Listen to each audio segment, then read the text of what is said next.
Hey everybody, it's me, V, the Sepia Scholar. Hope this video finds you loved, blessed, happy, healthy, and in some air conditioning because it's been super hot. I don't think I can take it anymore. We're here doing another book review with my lovely Latina ladies, the Vacation Club. I'm gonna go ahead and let them introduce themselves, quick synopsis, and I'll tell why we are here, why we do this. Because on YouTube, you guys love when we repeat things. But anyways, I'll tell how we got this book club together, and then we'll jump into the book. So, Cindy, you can go first. Hi, I'm Cindy. I'm an engineer in the Phoenix area. I've known Karla for about 8 years now, and I'm here to review this book. I'm really excited about this. Was actually one of my picks. I'm Karla. I also live on the surface of the sun. I don't want to hear the rest of the country talk about how hot it is. I don't. Y'all don't have it nearly as bad as we do here. So, and I am a engineer, and I work in STEM and recruiting and whatnot. So, yeah, I've known all these ladies most of my life. Mm-hmm. Deysi. Hi, I'm Deysi. I am a project manager for a cloud-based application migration company. So also in the STEM area. I live just a little bit south of the surface of the sun, also known as Tucson. Um, the reason why Tucson's just a little bit south is because Phoenix has all the concrete, all the heat islands, so they get less rain than we do. Actually, we got a fantastic downpour yesterday where like we got lightning and thunder and the house was like shaking. It was great. I was like, we need this. Yes. And yeah. But then this morning, rain and lightning and thunder? Yeah. What are these mythological things that come maybe once a season? But yeah, it's been great this summer because our AC does work. Oh, thank God. But yeah, I'll turn it back over to V. All right. I'm V, the Sepia Scholar. I work in STEM. I'm also an engineer, for those who don't know. Funny story, guys. I run into people who say that women don't make any contributions to technology or inventions, but we're not gonna go in there. And you see, look, yes. Anyways, I had a discussion for an hour about how men invent everything, but we're not gonna go there. So, and if this person sees this, hey boo. Anyways, but look at all these lovely, smart STEM ladies. We're out here. But we're here to talk about a book. But before I get into the book, I'd like to say how we got together to do this book club. So I've known Karla and Deysi since I was in college, and Karla is one of my besties from college. We know each other probably better than anybody else, good and bad. But of course, Deysi is our baby. She's a little sister to me, even though she's a grown lady, beautiful, lovely family. And Cindy is one of she doesn't know this, but I really, really admire how she handles her family and her career and everything, what I've known of her. So these are lovely ladies, and we went to Hawaii together, and we were turning up a little bit. We doing adventurous things. I thought Karla was trying to take herself out a little bit because she was so adventurous, but it forced me to go out there and be adventurous too. So I appreciate her. But while we were not risking our lives, we were talking about books. And so we decided to make this recurring thing where we talk about books, and we started off with that small town big magic, which was dumpster fire, and we've done other books, Better Than I Know Myself, The Martian, and I think this is the next book. This is the next book, the Henna. But there's a playlist, so check it out on my channel. I may turn this into its whole own channel. I don't know, because people are interested in different things, and this channel is about the people that watch it. And guess what, guys? I hit 1,000 subscribers. So I did it without any promotion, anything. People just showing up. So shout out to the subscribers. I may leave it on here. I may take it and make it its own thing. But I appreciate everybody that supported my channel. So let's get into the book. We don't ramble. People have places to be, right? Right. It's Sunday. I'm probably going to go for my walk, trying to be like Karla, get to the running stage. All right. So I have a lovely, you don't know this, but I have an obsession with Eastern or Middle Eastern movies. I watched a lot of them. Even when I read the books, I read a lot of books that are about the Middle East or China or different things like that. I'm obsessed with period pieces. So the book that we looked at definitely hit the spot. So when Cindy suggested, this was Cindy's suggestion, all I could think was, okay, I said, I'm going to get ready to do this and I'm going to do a quick moment because I'm into movies too. Show some of the movies that I love from the Indian genre. So if you guys haven't seen any of these movies, they're mostly from the 90s because they say your most memorable things are when you are either a tween or a teenager. So one of the movies, it's really cheesy, it's really bad, but I love it so much. Kama Sutra, A Tale of Love. I don't know if you've seen this movie, but please go watch it if you haven't. It's really bad and really good at the same time. Monsoon Wedding, and Mississippi Masala, one of my all-time faves, especially since it has fine ass Denzel in it. So those are like mix of happy and sad movies at the same time. One of the sad movies is there is a Great White Hope movie that is based in India, but I still enjoy it because Patrick Swayze is the love of my life. City of Joy is another movie I enjoy that is set in India, but I really love this genre. And when they actually distribute it to America, I'm all in. So with that being said, the book that we are doing today is The Henna Artist by Alka Joshi. I hope I'm not tearing up her name. So I don't know if you guys got that video I sent you that I guess Reese Witherspoon picked her book as her book club and they cooked a nice vegetarian meal. And that was tied to the movie. So let me go ahead and say what the plot is and then we'll do what we do.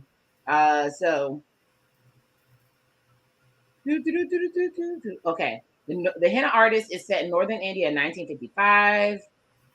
Let me see. Everything froze on me. It was so bad. Here we go. At the beginning of the novel, 13-year-old Radha is verbally abused by gossip mongers of her village who call her the bad luck girl or whatever. Both her parents have recently died, and her sister, Lakshmi, ran away from her husband 13 years earlier. You have to keep, it's kind of weird with the timing or whatever, how young everybody is. Resolving to find her only surviving kin, Radha enlists help of Lakshmi's husband, Hari, to locate her. While Radha begins her search, Lakshmi is doing very well as a sought-after henna artist at the royal city of Jaipur. In addition to henna art, Lakshmi is a skilled healer who helps her clients with their aches and pains, and she's equally adept at preparing. Oh, I'm not going to tell that part. We're going to let us talk about it when we get into it. Lakshmi's well-ordered life is interrupted by the arrival of her husband and her little sister that she never knew she had, and her husband goes to live in the slums. We're going to let that go out too. Slums after she gives her money. Radha is another matter. Lakshmi takes her in, but the girl's impulsive and stubborn, and we're not going to say what happened to that. Like, we're going to talk through. But anyways, chaos shows up when Radha shows up. So let's do the characters real quick. So we have, I love picking these characters. They were so much fun. Yes. Well, all the characters were kind of happy, so it was hard. But anyways, Lakshmi is the henna artist. Radha is her little sister that she didn't know about that shows up. And I'm tempted to look up what the point of henna is. They talk about it throughout the book. I do know what henna is. But let's see what it says. Henna is a dye prepared from a plant in the Lawsonia intermis, known as the henna tree. Anyways, we know they use it to do temporary body art, and they use it a lot in Indian culture, especially supposed to be luring, sexy. And it is to me when I see, is their form of tattoos, right? So we have Lakshmi, who's the henna artist. They also call her Gigi. She has like 30 names in this book. It's kind of hard to keep up with Lakshmi or whatever. So then we have Radha, the little sister. We have Pavarti and Samir. Ugh. You see how I picked the lady that had a mean look on her face. They're a rich couple, and Pavarti basically, isn't it ironic that her name is Pavarti because she liked to make people be in poverty? But anyways, Pavarti, the thing, and Samir, who is like the F boy of India, but whatever, F boy that doesn't know he's an F boy. Then we have Sheila, who is one of the clients too, and she's like a really sought after young lady for marriage and matchmaking, and apparently she could sing, but she's a mean girl, whatever. And then we have the next set. There were so many characters in this book. I just picked this set. Dr. Ram, and he's the one who's intrigued by Lakshmi's healing, and he's like almost like a Western medicine doctor. He basically represents Britain. Hari, the husband, I couldn't find a dirtier picture. The husband who Lakshmi ran away from. Naraya, he's the builder.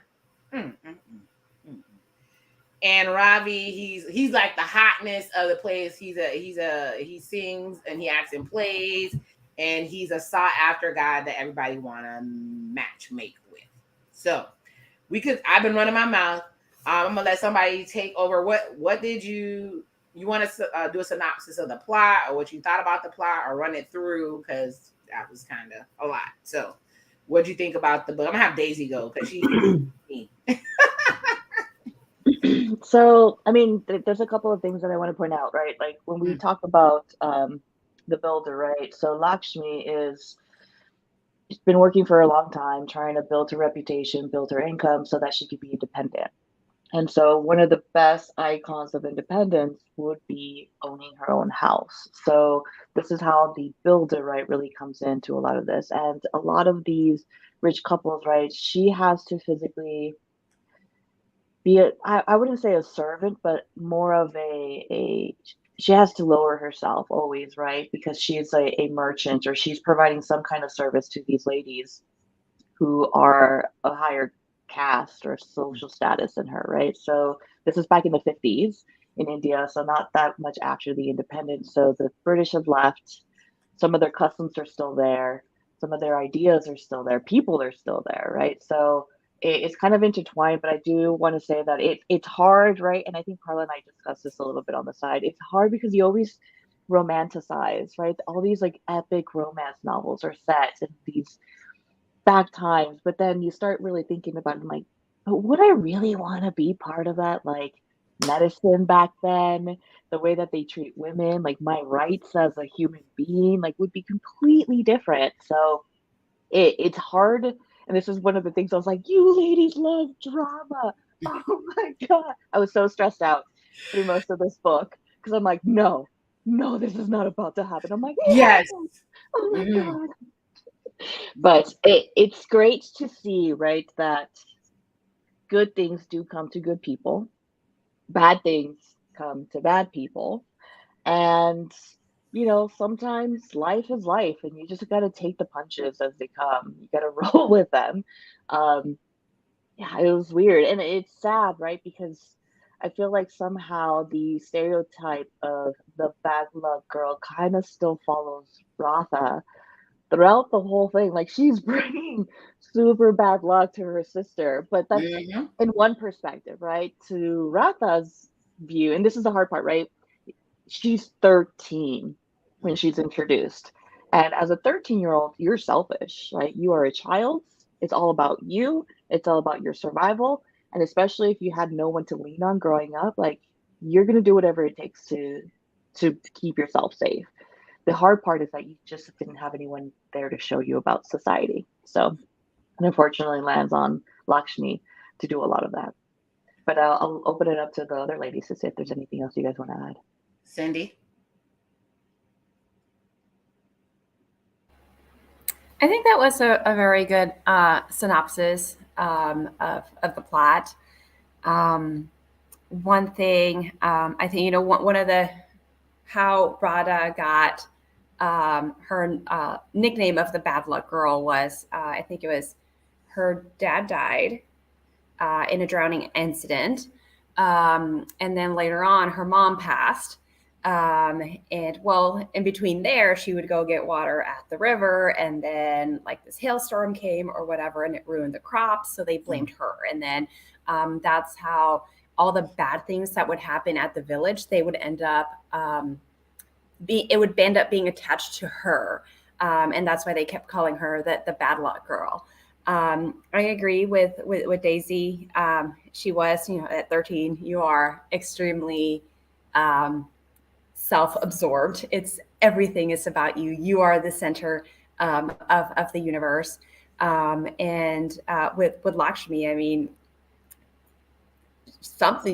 this tornado got dropped in her lap essentially. No knowledge of this sister, no idea how to raise a child or how to direct a child in any kind of manner. So I think the conflict was kind of two ways, with Radha being bringing that conflict into the story. Karla? I think for me, this story is really about the struggles, like the societal struggles associated with, Indian culture and the whole caste system, because Lakshmi is of the highest caste, right? One of the two highest castes. But like Deysi mentioned, she had to lower herself, to become an artist. And then she's touching people's feet, which is considered unclean. Therefore, she's a fallen, high caste member. And then to Cindy's point, she... First of all, I admire her. She was in an abusive relationship at 15, from 15 to 17, and tradition and everything around her said, you need to stick it out, and this is your lot in life. And she's like, peace out. I'm out. Like, I'm running away. So, and then, for her to run away with basically nothing and then create a whole life for herself and become a career woman and save and scrimp and, do anything that she needs to do in order to succeed. I found a lot to applaud there. And then, she's like on the verge of getting everything she thought she ever wanted. And then she is a bad luck girl. I'm going to say it. I'm going to continue to say it. Yeah. Agreed. Yes. Yeah. Blows everything up, right? And then the whole time Lakshmi's like, oh, this is all my fault. I'm like, no, this is not your fault. This is the fault of the way you were raised and your environment and everything. And she just made the best out of a terrible situation, like over and over and over. So there was a lot to applaud for Lakshmi there. And I just thought that she was just such a fighter.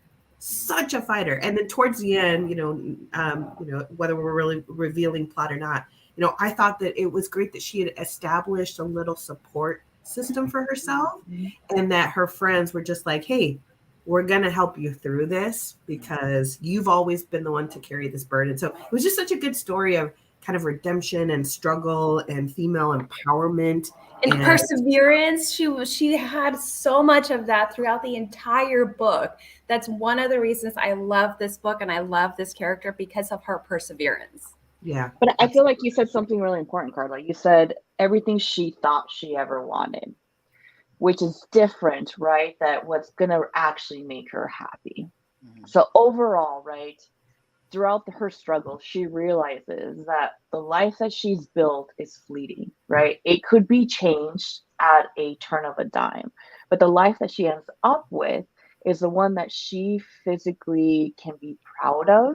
Not necessarily just because she's a henna artist, right? Because it's still lower caste, right? She's a Brahmin, the second highest, and then she's a lower, like a fallen Brahmin. Fallen Brahmin. Mm-hmm. Yeah, but in the current situation that she is, right, she has the respect, and she doesn't have respect in her current position as a henna. She gets respect at the end of it, right, from all the people that she's helped, touched, and healed, right? So I thought that, yes, Radha is a bad luck girl, but in turn, it was kind of like the fork in the road with the danger on one side, but it's going to be really good at the end, to easy path, and you're going to be miserable. And she somehow steered her.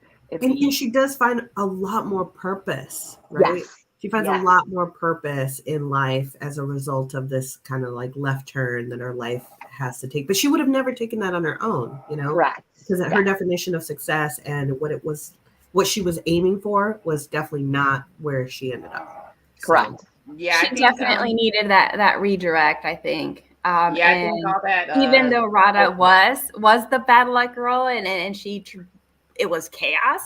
Lakshmi really needed this redirect to get to that end point, at the end of this story, where she is able to find fulfillment in an entirely different way.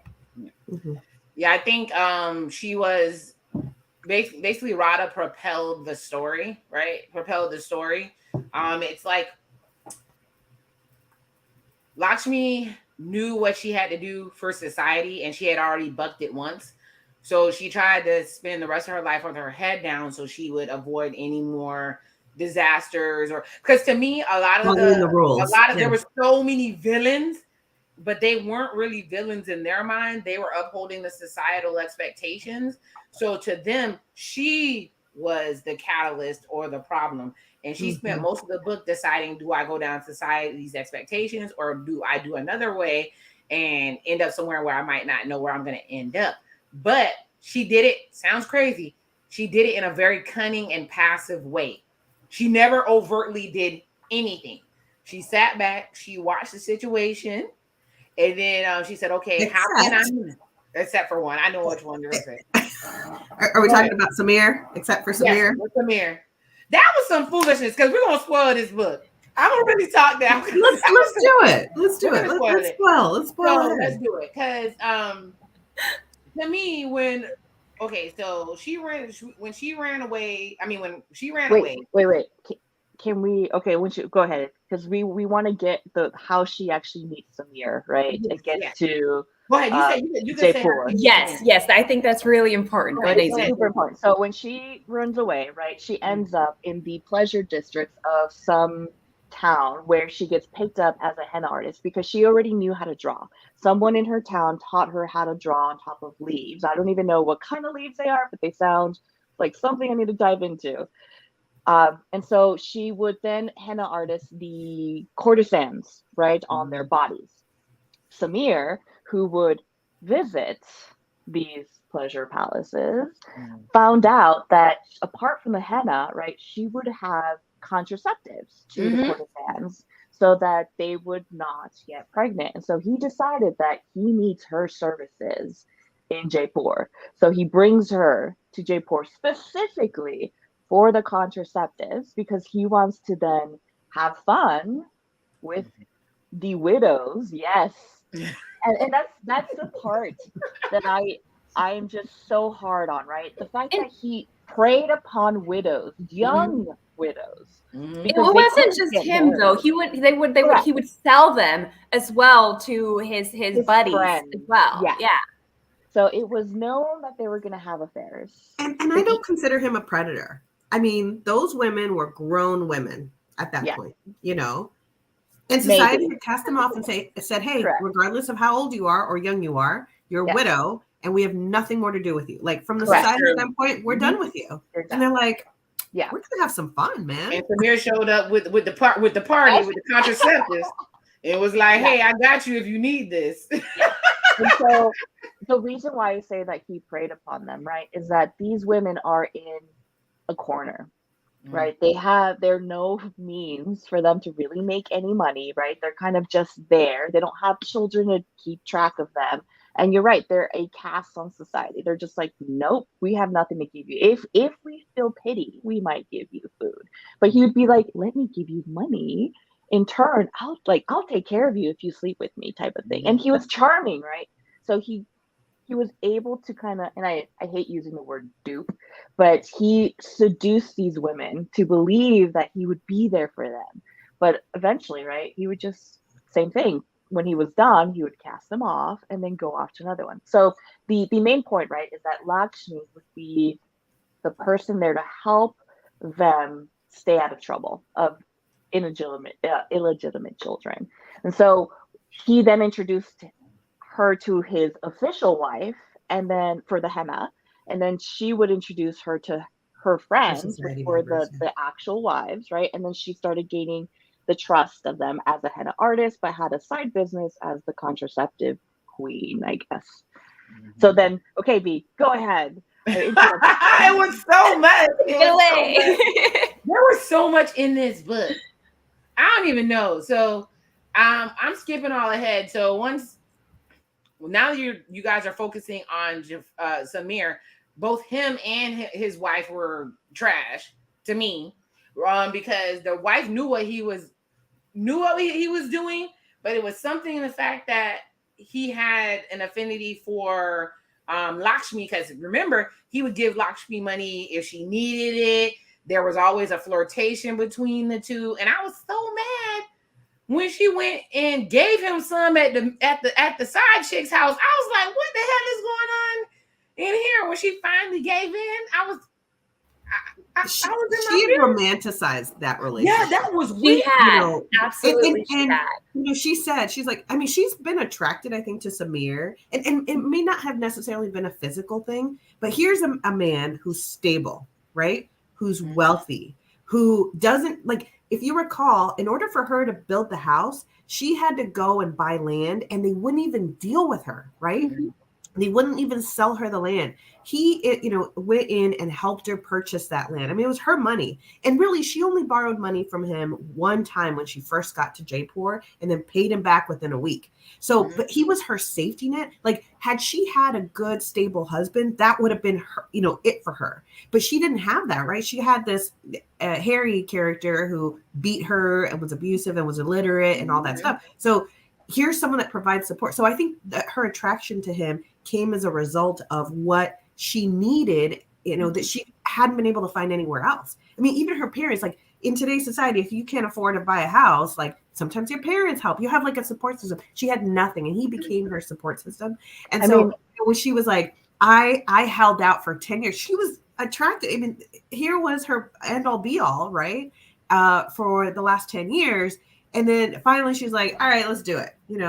I was like, I didn't blame her. I didn't blame her. It was something about it was gross. The way she was describing it was romanticized, but something about it was gross. Only for the side chick to turn around and go snitch on the wife because her feelings. That was because her feeling was hurt. I said, "Oh hell no!" But because those who haven't read the book, and she paid for it. She paid for it. She paid for it. The wife, poverty. Yeah. That's her name, poverty.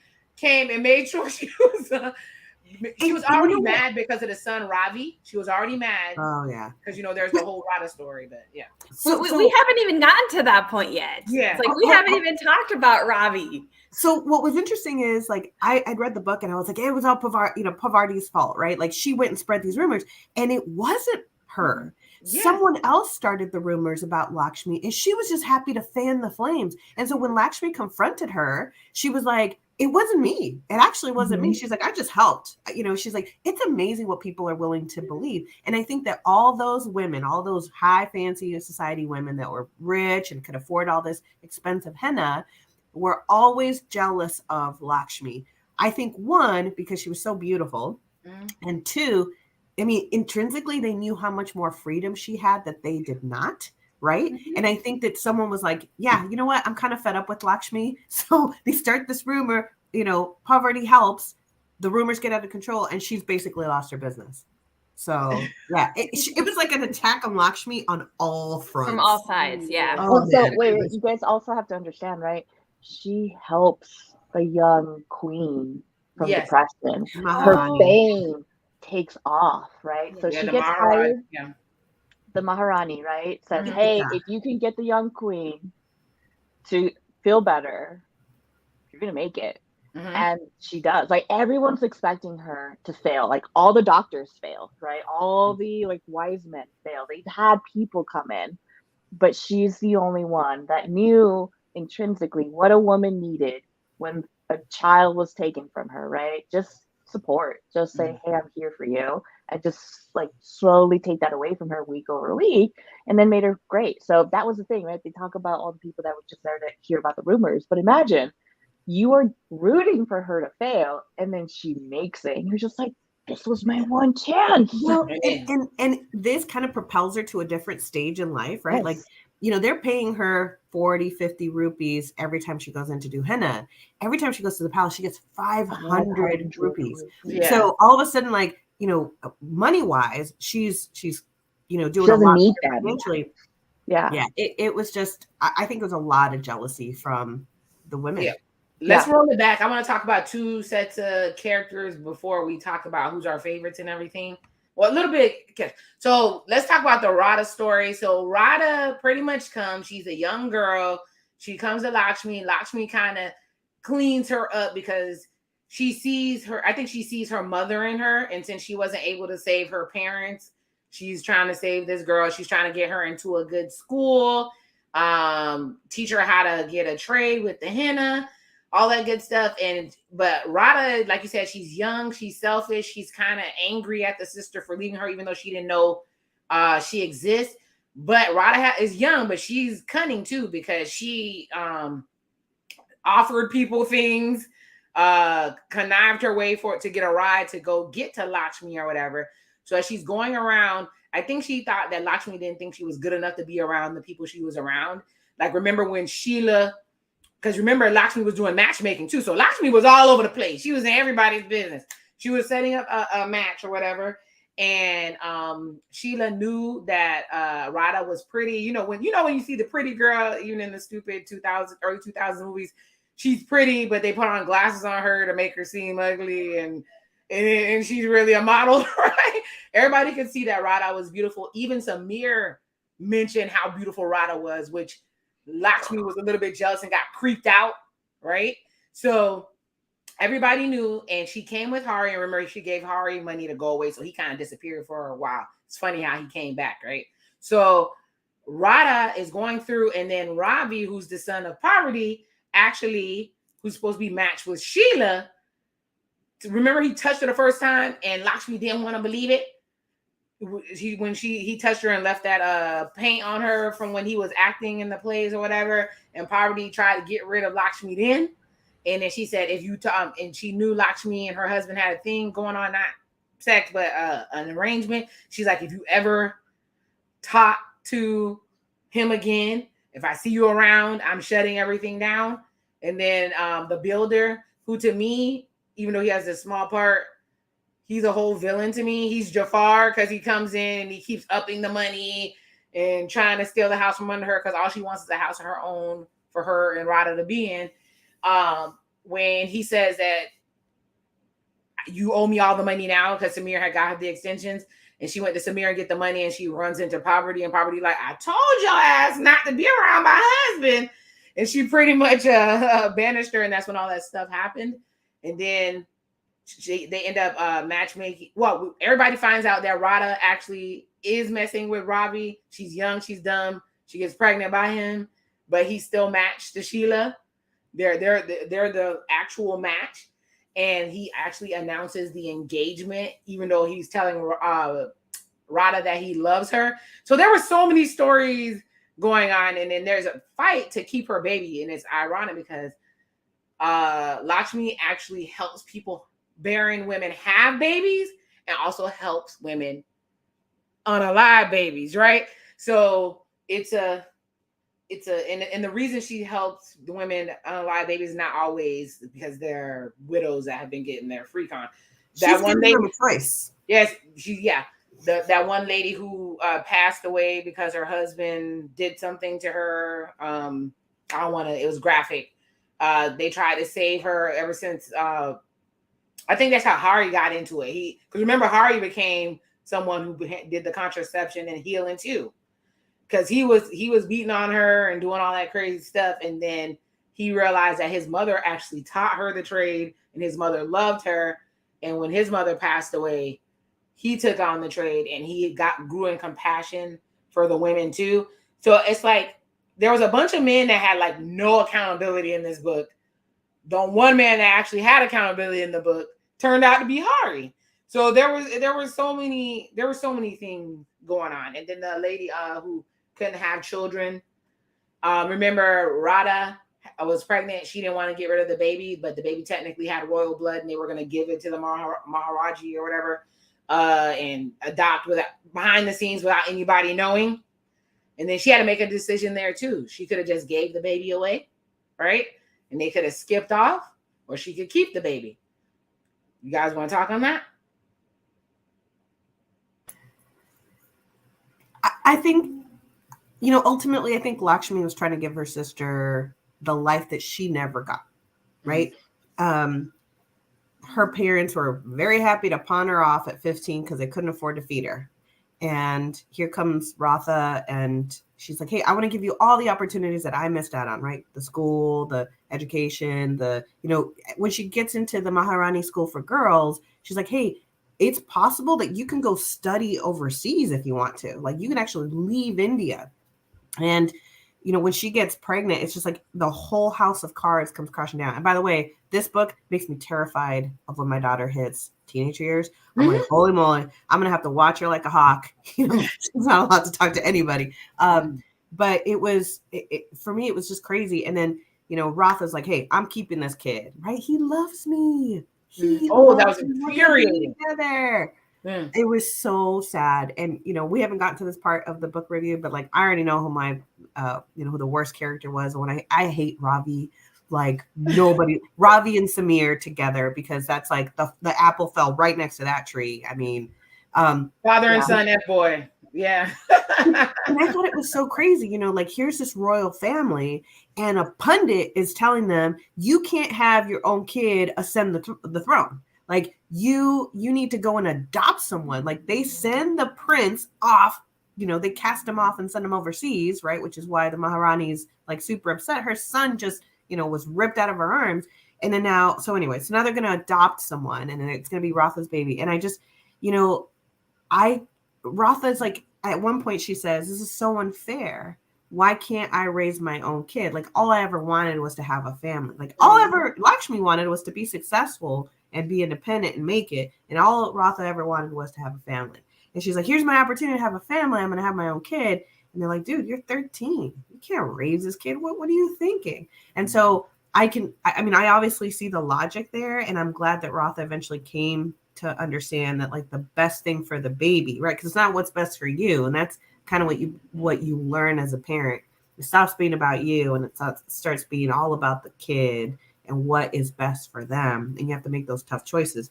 And so I thought that was such a good learning chance for her that she was like, all right, I'm going to let Auntie take the baby and raise him. And I'm going to bow out, and that must've been really hard for her. But I thought that was,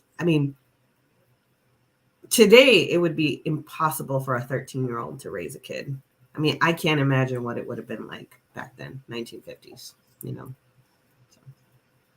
With the shame, right? The shame of having an unwedded daughter having a baby. And then they talk about it, right? The shame of that particular moment not only would be the immediate nuclear family, but distant cousins who are not even in the same town would get that shame, that stigma. So for me, right, the thing about it, and Karla, you were saying, right, Lakshmi only wanted to be successful and rather just wanted to have a future. It'd be like, none of y'all get what you want. Like, it's reality. Like, each other is trying to do what's best for what they believe in, right? Lakshmi thinks it's going to be the best for Rotha to have a future without this baby.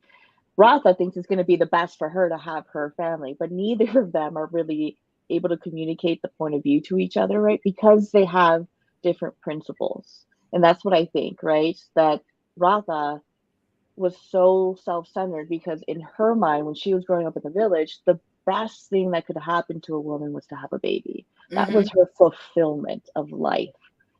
And the best thing, right, that Lakshmi could have done is kind of like try to understand that her sister's not her, right? I feel like a parent, I do somehow project my dreams and hopes and expectations to my children, right? I want you to be better than myself. I want you to go out, get a diploma, get your doctorate, go do this, go do that. But without listening to that child's actual wish and like choices as they get older, right? Because as a 13-year-old, I'm probably going to ask my son, what do you want to do? And he's going to be like, I want to be a drone pilot. And I'm going to be like, okay, but like, how? Like, or I'm going to be a YouTuber. And I'm going to be like, okay, that's totally fine. But like, how? Like, tell me how to get there. And they're going to be like, I'm just going to do videos. I'm like, okay, but how are you going to get subscribers? And then like, I'm just going to get them. And like, right, they haven't really formulated ideas, but like me, right, you had a plan. This is what I want to do. This is my next step. As an adult, right, you actually see your goals. As a child, you're just like, it's just gonna happen. You're like, yeah, I'm gonna get 1 million views. Like, cool. So I feel like Lakshmi is more practical, right? I want to be successful and I'm gonna have, and she has her little book. She has a book of accounts, right? This is how much I got paid. This is how much I got paid. This is how much I paid for this supplies. This is for the builder, right? So she has a very strict plan and budget that she's sticking to get to her goals. While everyone else like thought that, right? It's just like, it's gonna happen. He loves me. He'll marry me if he just sees me. Like, No, Yeah, I saw teenage me. I mean, it's a lot of us when we're teenagers, right? You have your first love, you think everything's gonna be perfect, and then life smacks you in the forehead and say, hey, that's not how any of this works. So I think she was infuriating. I was gonna say what you guys thought about the story arc development, but I'm just gonna get into, you guys want to do favorite character first or worst character first? Worst. Okay, let's do worst. Sorry. I'm all about the worst character. Okay, go ahead, Deysi. You go ahead and do worst. You guys are probably not gonna find it, but I am, yeah, like the men, like Samir and his son, by far. Like I specifically say that he preyed upon the women, right? He romanticized them, built this narrative for himself and for them, that he was there for them and he was going to do this and do that. In the moment that breaks, right, whether he dumps his mistresses or for Lakshmi, right, blames everything on her 13-year-old sister for being the seductress. You're like, what? So I think it was befitting, right, that he is never going to be happy. His wife is going to make him so miserable. And I am so excited. Like, if there was a follow-up book, and if that follow-up book was Poverty's like point of view, I would read that. I would absolutely read that and be like, Sheila's gonna be cheated. Sheila's gonna be cheated on. Sheila's gonna be no, cheated no, no. on the rest of her life. Wait, no. I don't So think Sheila. there are 2 more books after this one. Okay. And I've already gone through them all. And I can tell you by the end of the last book, there is redemption. That's all I'm going to say. And, there is redemption at the end of the book. And there is a God, because he paired up Ravi with Sheila, and Sheila's a jerk. Sheila's a jerk, and they deserve each other. They do. And I'm like, the moment she finds out that he's going behind her back and getting all these girls pregnant, she's gonna be like Parvati. She's gonna make his life miserable, and I would just glorify in that moment when he's just like, I can't wait for you to go into the next one. The next book is The Secret Keeper of Jaipur. And that one, it kind of goes into that part of the story. But then the very, very last book, The Perfumist of Paris, is when, the best way for me to explain it, it's like all of these stories kind of culminate and there is redemption. And I struggled through that last one, but I was content with the end of the Jaipur or the Henna artist trilogy, if you will. So Ravi and his dad Samir. Okay. And I'll add Parvati to that. I'll add, it's a trifecta. That is a trifecta. That family. What's their last name? Not the Sharmas, the Singhs. Definitely the Singhs. They are. I very much dislike them. Just because they're just. I don't know. They have like evilness in them. So I agree with Deysi, but I'll add Parvati to that. All right, Karla. I'm gonna say the men. Mm-hmm. The men in the book, except for Malik, and to less of an extent also Hari and Dr. Kumar. I they were great, and I really thought that Hari redeemed himself and just learned compassion. But yeah, the men in this book were awful. They just looked for every opportunity to take advantage of women, to oppress women. And, it's funny, like I hear, to the point that you made, that you had a discussion with someone about the fact that men invent everything, right? I mean, I think that there are still men out there who are like, oh, I don't understand this women's revolution, and like women have it so easy and whatever. And it's like, you know what? It's men like this that want to keep the system. It behooves them to keep the system the way it is and unchanging, because they get all the fruits and the benefits associated with keeping women in their place. And I kind of go back to, I read a different book about the 10 drugs that changed the course of humanity. And one of those drugs was the pill, and to be able to have contraceptives, and how once the pill became widely available, the how much education women got, how we did better in the workplace, et cetera, like that exponentially increased because all of a sudden we didn't have to be tied down with unplanned pregnancies, because at the result of consensual sex, hopefully there is either, for women, it's almost usually a pregnancy. So the freedom that brings. But in any case, so going back to this, the men were awful. The builder, the all the vendors that she owed money to at the end, how they were trying to get her to pay up and settle up her accounts, and how they were just treating her like dirt. And I mean, I can't even imagine. And I consider myself a very fiery volcano type of personality. I would have lost my shit. I would have been like, hell. I mean, so. The men in this book, worst characters, except for those three, Kumar and Malik. And I'm gonna butt the system a little bit. And a little bit, you guys gonna get upset with me. As I was reading the book, I'm sorry, I really couldn't stand Lakshmi, to be honest with you. I could not stand. She was such a martyr. Yeah.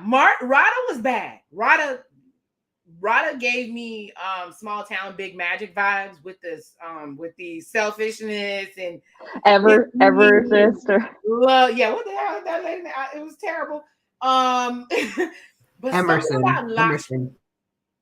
about Lakshmi. Yes, the men in this book were horrendous. Remember when I sent you guys that text? I said, well, damn, how many villains are in this book? It's ridiculous. I can't take it anymore. But Lakshmi, I think she kind of reminded me of myself back when I was younger, fighting so hard to blend in, not to be seen, to fit into what society wanted. And some of the choices she made, it's like, I understand why she made it, because sometimes she could even have got hurt. But like just watching the thought process, like you said, being a martyr, a people pleaser, maybe because I know more now as a over 40 woman, like it irritated my soul. I don't know why. I realized she was going through a whole cycle and she was getting to where she needed to be. I actually thought it was amazing that Radha was selfless enough to give up her baby, even though she didn't want to. And she saw the lady that, because remember there was Gunta. Gunta wanted a baby so bad, and she had the baby, and it passed away. And this Nikki was going to be her baby, but it was ridiculous. It was ridiculous. It irked my soul. And then, but I knew she was the protagonist of the book. I knew what she had to do. But like I said, I think I saw my old self in her. And sometimes they say when you see a mirror of yourself, it triggers you. And I was like, oh my God, I'm triggered. Like I said, Radha and Lakshmi triggered me to no end. The poverty character, she was horrible. And Sheila was terrible. But they were placed in a position to feel like what they did was okay. Like they were playing the part that they were in the cards that they were dealt, that they felt they could do that.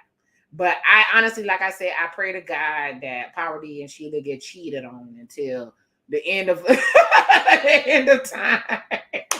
So I agree with all the characters you guys called out, but something about Lakshmi and Radha drove me insane. I didn't know what it was, but it bothered me. But let's quickly do favorite character, and then we'll do the let's get real, and then I'll give my rating. And let's do this. Favorite character. All right, I'm gonna have Cindy go first. My favorite character in this book was Malik. Mm-hmm.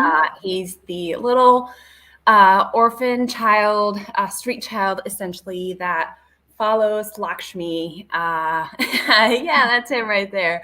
That follows Lakshmi, and he's essentially her assistant. And he calls her anti-boss, and he's able to negotiate prices like all over the place, for Lakshmi, but for the palace as well, and they're able to pocket money, and he is just very clever.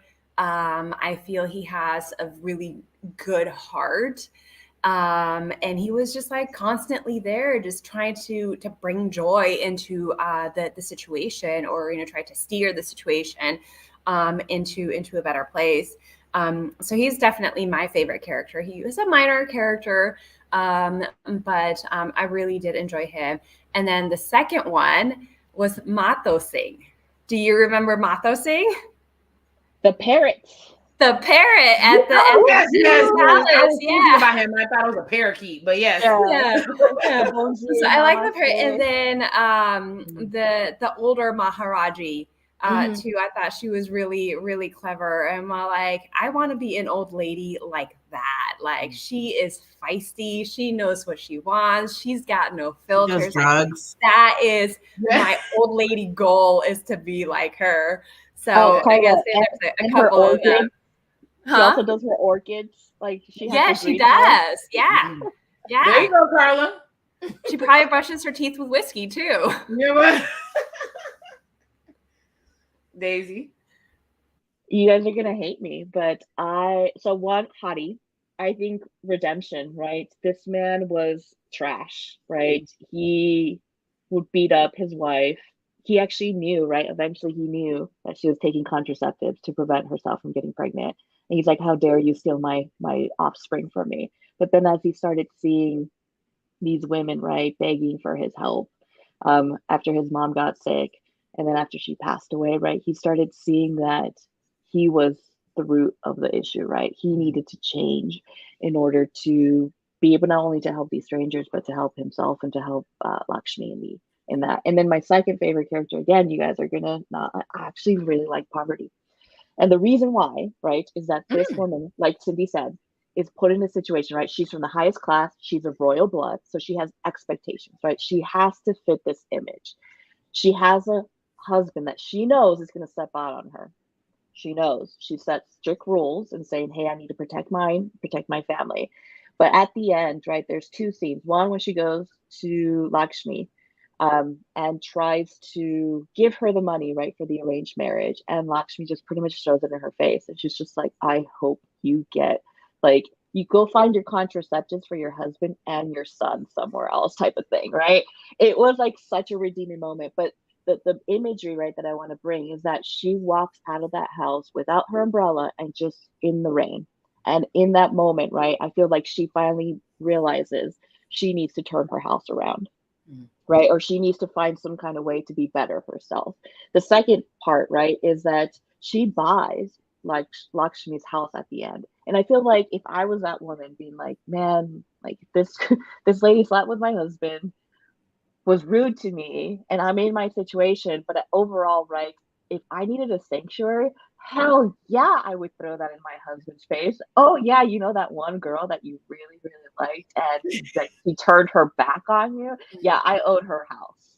Like, that is my house. The house that you helped her build, the house that she gave up because she wanted to be better. Yeah, that's my house now. Like, that would be my girl power sanctuary. And I was just like, you go get him. Like, go make that statement, Poverty. So that's why I liked it better, because I felt like it was her redemption, right? Her way of sticking it to her husband, because it's not like she can go step out, right? She can't go find all this other like people to go do X, Y, and Z. So yeah, you better believe I would be petty as hell. And that's what she was. She was petty. And I was just like, you get her. Go get him. So I liked the way that she was sticking it to her husband that way.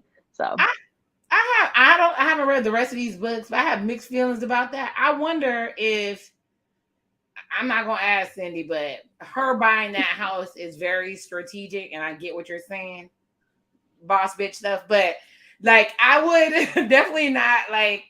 Would I be taking a bath in the Henna when he hey, come see me at this house where? Oh, I would not this let my husband. lady Yeah, is? I I don't know.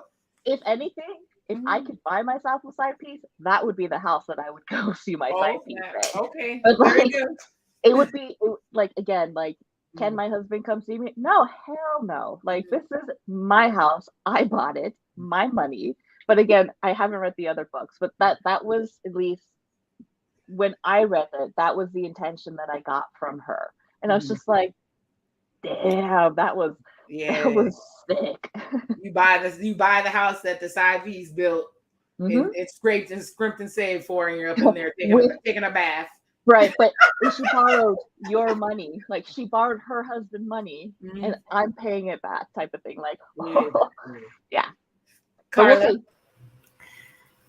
I'm gonna go with Lakshmi. It's probably, for me, it's an obvious choice, just because she was just forging through, doing stuff that no one else was doing. And we keep calling them contraceptives. She wasn't giving them contraceptives. These women were getting pregnant, and she was giving them an abortion. Look, that's what she was doing. So one, V, like, you're like, but honestly, like, think about the risks, the personal risks that she took on. I mean, and that's what she did. She was getting pregnant over and over in her marriage, and she kept aborting those babies, right? She's like, I don't want to be in this relationship. I don't want to be in this marriage. I don't want a kid to tie me down. And I just thought she was so brave to stick to her convictions. And ultimately, she's like, hey, these people need my help. These women need my, and she did it for the prostitutes in that pleasure district. She kept doing it. Or, at one point she tells Parvati, because it's that whole exchange of money. And she's like, you better back off, or I'm going to go and tell the world how many of your husband's bastards I've kept from this world, And she's like, and Parvati at that point is like, all right, you're right. You're kind of holding the ace card there. Right. So for me, Lakshmi, I mean, ultimately, she was capable of learning. She was capable of dreaming better for herself. She was willing to buck society. She was willing to take risks over and over to get the life that she wanted. She was just such a fighter. And that, the way that the author kind of presents her initially, and then later, I mean, all this guilt that she felt for ultimately chasing her dreams, like, I could sympathize with that. I don't know if it was like my super Catholic upbringing, where like you feel guilty about everything. But she's, and ultimately, like, this girl gets dropped on her lap. She's learning how to be a parent. She's trying to give her the best opportunity. She took on a lot. And was it messy? Yes. And did she make mistakes? Yes. But I felt like ultimately she came out the other side knowing herself better, building a better life for herself. And I could really, like, going back to Cindy's choice of Malik, I loved Malik. And it's like, it required a certain type of person, because he didn't really, I mean, he was kind of following her around for a bit. Like, she was just willing to be friendly and bringing people into her circle. And it was hard for her, but I don't know. Lakshmi just had a lot going on. And I just thought she handled it with a lot of grace. And she was very strategic too. Like, even the way, when people are like, hey, it's been said that you've been stealing. She's like, how do I approach this diplomatically? She was always trying to be the utmost diplomat. And I just thought she handled a lot of stuff with a lot of grace. I mean, the Samir thing aside, I thought she did great with the whole problem solving and trying to figure things out. It was messy, but I thought she did the best she could. And she could ruin Samir, right? Like, she could ruin Samir easily by telling this so many world. people. I mean, yeah, well, no, absolutely, not that, yeah. Right? With the Ratha thing, right? She could have very easily broken off that engagement with Sheila and the Sharmas. Very easily. And she had that moment where she was in the Sharma, like, what was it, in the desk area, where she just pretty much had, like, an action slap, right? Someone did something, like Parvati did something to her and just, like, brought her down through the course of the Sharmas, right? She gets paid for the commission, and those coins, right? Oh my god. Like, at that point, she could have let it all hang loose. Right. She could have been like, hey, by the way, I would watch, like tell your daughter to watch her new husband so that he doesn't, like, very easily could have, like, slipped in little things, but she decided not to, and it came back and helped her out at the end. So she followed a moral code that most people were not willing to adhere to. I think that she was not emotionally led. She did not let her emotions make her decisions for her. So there was a lot of emotional moments where she could have very much, like you said, just said, boom, your husband's a cheater, right? Or mess up the because reputation is so important, right? Remember, there's the widows And it's funny because I watched a documentary called Runaway Brides, and it's in India. And basically, once you've even been engaged and they think that the person touched you, you're done for. You're considered trash, right? So everything in that society is tied to perception and looks. So there's many ways she could have. That's why I was so Poverty had such a fit when Rada had that paint on her, and instead of saying it was the son who did something, Rada is a temptress because it's all about perception. She has to be the seductress in order for the son to be innocent, right? But I agree with Cindy. I think that Malik is my favorite. He's my favorite. Him and his parrot or whatever. But no, even though he was on a lower cast, he showed more character than a lot of people in this book. He showed character. He showed loyalty. Yeah, I love the way he called her Auntie Boss and everything. He called her Auntie Boss the highest form of acknowledgement for her or whatever. But he was even there in the trenches. Even the loyalty he showed for Rada, who he just met, and they became like brother and sister. Like he basically was a plot tool as well to move certain things ahead because he could be in places they couldn't be because of the different cast levels that they were on. But loved him. V probably would have adopted him and gave him the world. He would have been my baby. But yes, I really enjoyed him as a character. I enjoyed Lakshmi because I saw myself in Lakshmi. Even some of my life things that happened in my life, I totally related to Lakshmi. So Radha got on my damn nerves, but I got it. She was a kid, she was in love. She didn't know what the hell she was talking about. And and I like the doctor that actually gave Lakshmi the job because he saw the importance of natural medicine in the modern world. I like that tie. I like that he admitted, he was like, "Hey, you can do stuff that I can't do," and he had a lot of respect for her. I mean, and I thought that in the beginning when they interacted, he could have very easily put her in her place, and she would have been like, she's like, "I know what I'm doing, man. You got to give me some respect here," and I think she really earned it with him. And even when that lady was about to pass away, and she still figured it out, and they worked together to save her life. Yep. That was touch and go, boy. That was touch and go. And even Radha jumping into the blankets too. So she was smart too. They were whatever their mom and dad, whether they were poor and didn't have a lot. They definitely. Hi, April. Thank you. She always supports us. Please show April some love. I promise you, she's one of our biggest supporters. I appreciate you so much. Happy Sunday. Yeah. So even though she did really crazy things, she was bright enough to get where she needed to go. So I appreciated that a whole lot. So let's get real about what we thought about the book. I will give the rating, and then we will skip off into our Sundays. It's so short. I feel like we need to do something else, but I don't know. We'll see. We barely fit this in, right? Busy ladies. So let's go ahead and get real. I'm gonna have let's have Karla go first. What do you think about the book? Short synopsis. Get real. Mm-hmm. I really liked it. It's not the typical book that I would normally pick up and read, and I can't recall exactly why I picked it up to begin with because this is like my second or third time reading it. But I really enjoyed it. It's the kind of book where I have now read it a few times, and I kind of get something new every time I read it. And I've learned it's forced me to kind of read up on some of the things like the cities and the geography of India. And I swear, reading this book makes me hungry. I'm like, I want to try everything. Can we just have a sampling of all this food? So I probably give it 4.5 out of 5. I thought it was excellent. Nice. Probably one of my favorite books. Deysi?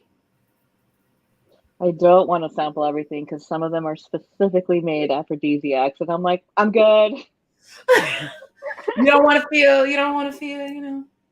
That's it. I mean, I feel like, what is it, like oysters and like champagne and strawberry. Anyways, for me, right, it was definitely like a lot of stress and drama, like teenage pregnancy. all of a sudden, she pretty much becomes a foster mom, right? She becomes a foster mom or like someone just gets dumped into her. And teenagers, if you live with them from babies to where they are, is already hard enough, right? Like I have my nephew who is turning, I think he's 17 this year, and oh my god, the things that come out of his mouth, I'm just like, boy, like, do you just want to get smacked by your parents? Like, what is wrong with you? But like, even seeing him, right? I think I met him at 6, so 11 years ago, and to put myself in a situation where all of a sudden I'm here and I get a teenage daughter, I'm just like, first of all, daughters who, as a teenager, I was crazy. I was crazy. Everything was the worst. Like, how can you ruin my life for not letting me go to Becky Sue's like pool party? Like, I'm not going to be popular. Like, no one's going to like care about me. Like, you just ruined me for life. That's how dramatic, right? I was at like 13 and 14. And I would just nag and nag and nag. And my parents are like, oh my God, shut up. Yes. Seriously. So I was telling Karla, like, the drama and stress is very similar to I had of like get better than I know myself. Luckily that was like a different stress, but this stress is still stress. And I was just like, oh my God, I just came off like a really bad week of work, and to have this, I was just like, oh my God, what are you guys doing to me? Like, you're stressing me out more. And Karla's like, yeah, it's not like one of your like disconnect romance. I was like, but that's why I read them, so I can disconnect. So is the book good? 100%. 100%. It was well written. The characters were well developed. It brought you in. The fact that I didn't really struggle to get through it, right? The only time I struggled is me having to breathe through some of those situations. I'm just like, oh my God, like, this is about to happen, isn't it? But other than that, yes, it is a fantastic book. So I would give it a 4 out of 5. The only reason I would give it a 4 and not a 5, right? Again, is because I probably wouldn't read it again since it was so stressful to me. But everything else was fantastic. We're over here blowing Colton's mind with the scary teenagers. It is scary. And teenagers are scary for sure. Like, I have a 2-year-old daughter, right? 2-year-old daughter. There's no way. Like, I have 11 years until she gets to 13, but those 11 years, hopefully, right, I'll build a good enough situation or relationship where she's going to be like, Mom, I'm in trouble. I'd be like, all right, girl, like, let's go get some like chocolate, milkshakes, whatever you want. You tell me, like, I will be there for you. Like, if I have to get you the day after pill, you tell me. Like, you tell me. Oh, right my now. word. That's a whole nother discussion. Right. I want to say something to you guys at the end of this. Give me a couple more seconds, but let's shout out MTGV Crime Podcast. Thank you so much for joining us. Thank you, April. Like I said, April, since people are away, I am big into true crime, so I'm definitely going to check out your crime podcast. And anybody else who is watching this, and shout out to the Replay Gang, please check out her crime podcast. I know if April suggested it, it's good. So thank you for shouting us out. And hello, happy Sunday. I'm good. I'm done. 4 out of 5.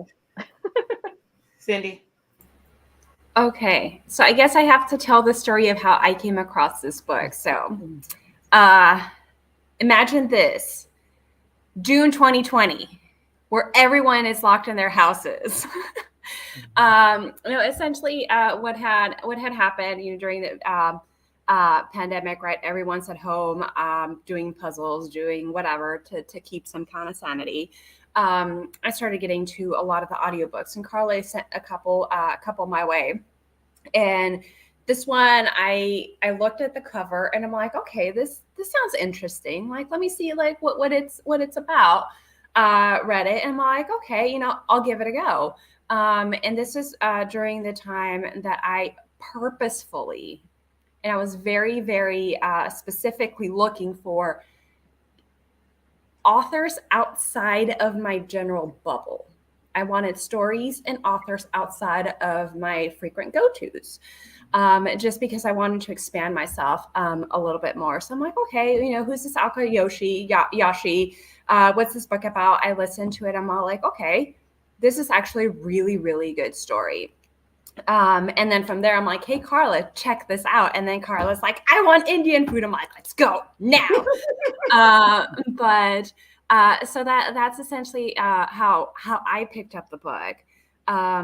Looking for something a little bit different. I really love the story. I think the author did a really, really good job with character development. She had a lot of little side stories that like really propelled everything forward.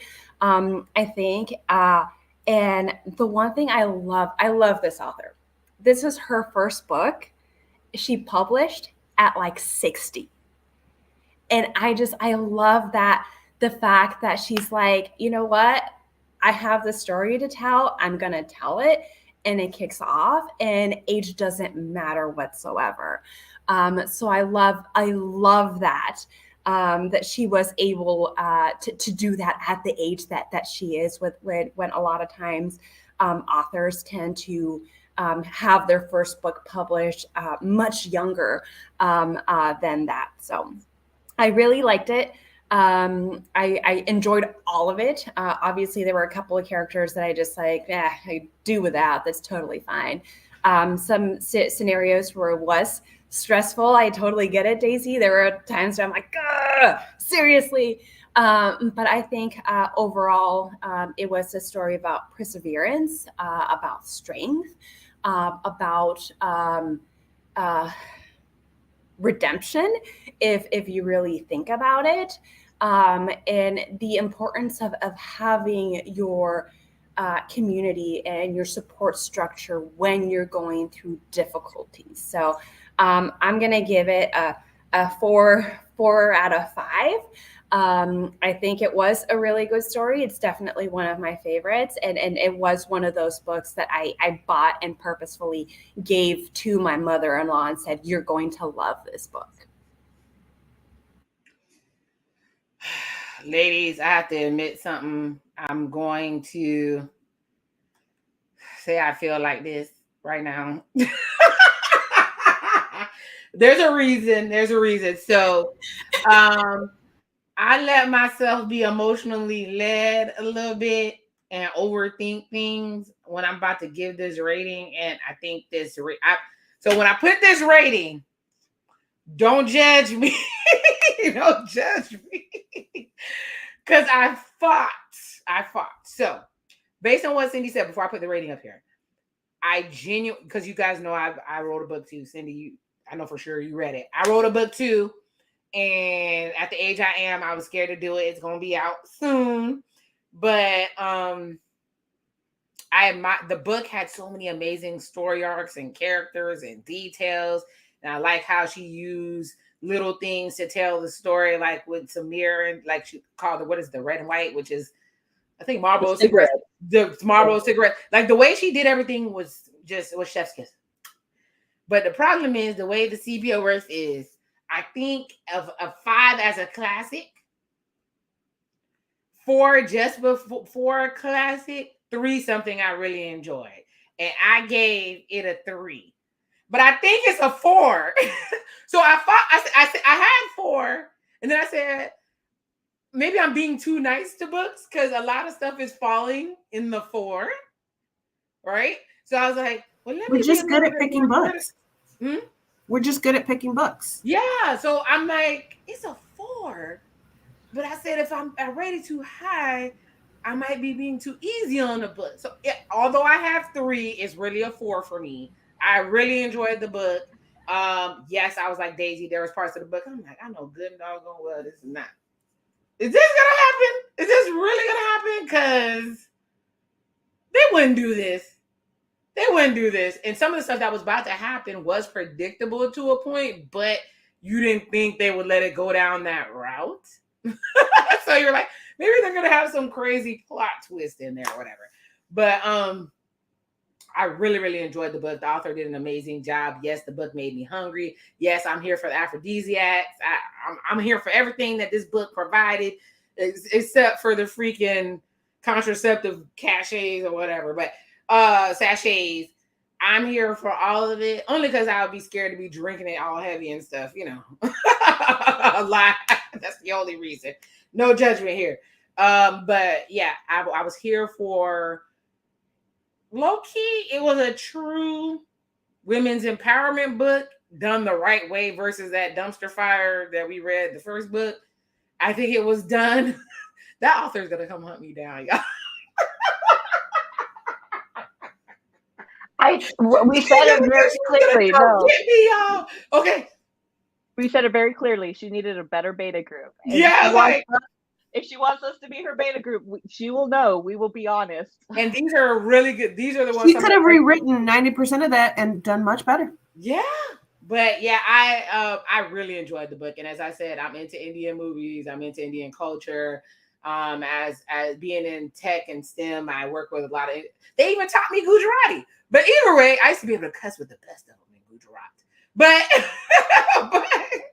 I appreciated this book so much. So anybody else, we definitely recommend this book. I mean, I know what the name of our group really is, but we're the Vacation Girls. We have a totally different name.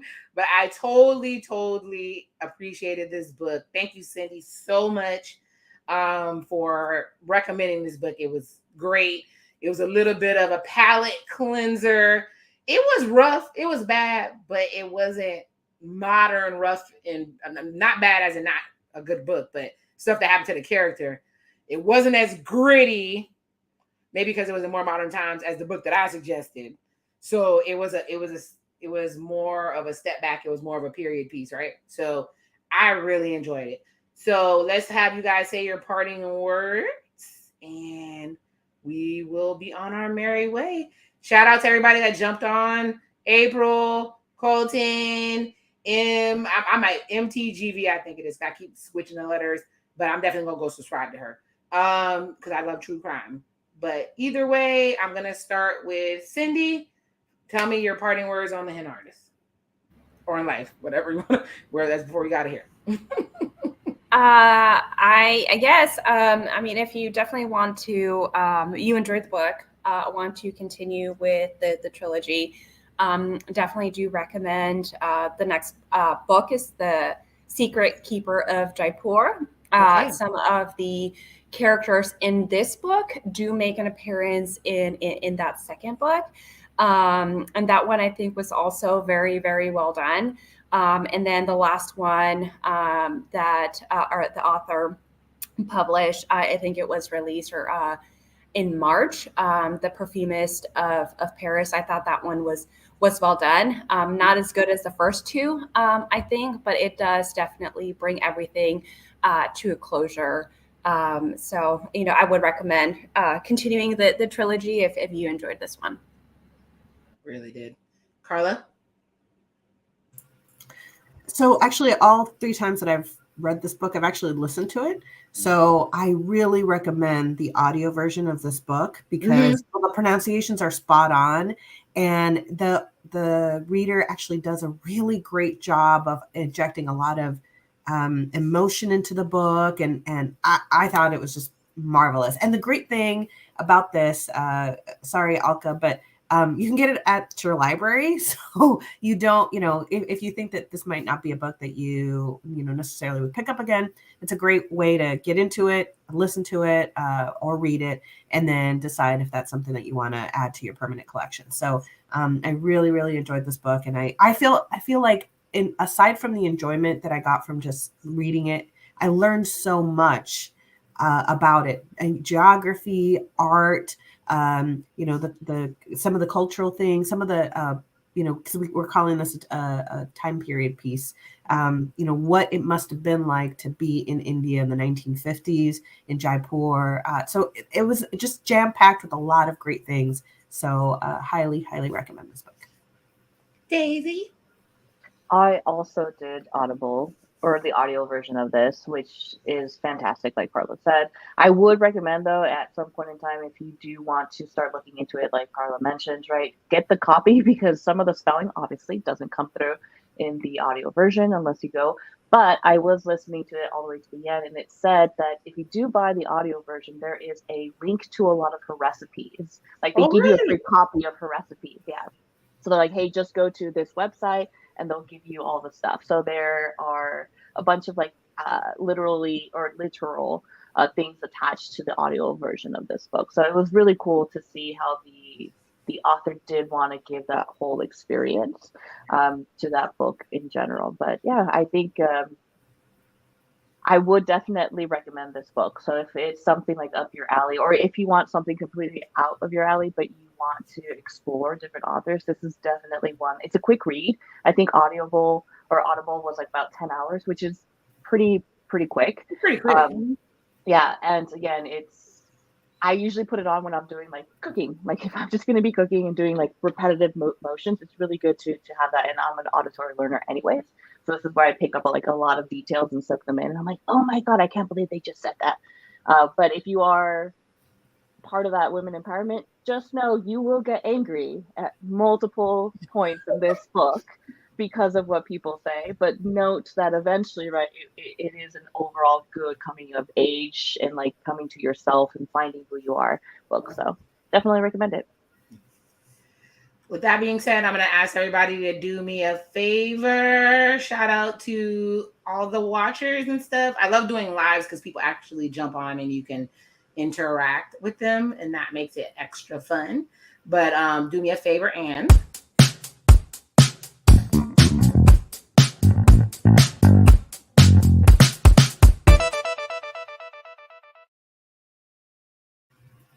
all right, if you got anything from this content, if you liked hanging out with me, Cindy, Karla, and Deysi, the vacation girls, drop a like. If you really enjoyed us and you want to check out all the other content, I have lots of other content on the channel too. Subscribe. It's free. Help me move up the algorithm or whatever. So I appreciate everybody that dropped in to watch with us. I am very happy that we got this complete. Y'all, I've been procrastinating like a mug. So I'm doing a happy dance. I'm like, hey, I'm gonna shimmy into the week. I'm telling you, because I got that done. I got that done. So with that being said, may God bless you with everything that you need. Love who loves you, and the Sepia Scholar and her buddies are out.